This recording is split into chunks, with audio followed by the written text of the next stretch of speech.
আউযু বিল্লাহি মিনাশ শাইতানির রাজিম বিসমিল্লাহির রহমানির রহিম।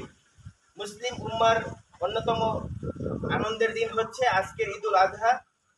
আমরা আলহামদুলিল্লাহ যে আল মাদিনা ইসলামিক সোসাইটির মাধ্যমে যারা ডোনেট করেছেন তাদেরকে ধন্যবাদ যে আমাদেরকে তারা তাদের আনন্দের সাথেও আমাদেরকে শরীক করেছেন। তাদেরকে আমরা ধন্যবাদ জানাই। এই মাত্র আমরা ঈদুল আজহার নামাজ শেষ করে এসেছি এবং আমরা আমাদের মরহুম আলহাজ মাওলানা আশরাফ আলী শিকদার এর মৃত্যুতে ভেবেছিলাম যে হয়তো কোরবানি তার এই ইতি শেষ, কিন্তু তার উত্তরসূরিরা এটা ধরে রেখেছেন। তাদের জন্য দোয়া করি, আল্লাহ তাআলা তাদেরকে কবুল করুক। তারা যে পরিশ্রম দিচ্ছে, কষ্ট করতেছে, এগুলো আল্লাহ তাআলার জন্য কবুল করে। এবং আপনাদের বিশ্বস্ততার সাথে আমরা আপনাদের যা কিছু আপনারা আমাদের আল মাদিনা ইসলামিক সোসাইটির মাধ্যমে দিচ্ছেন সবগুলোই আমরা বিশ্বস্ততার সাথে সব কাজ আঞ্জাম দিয়ে থাকি।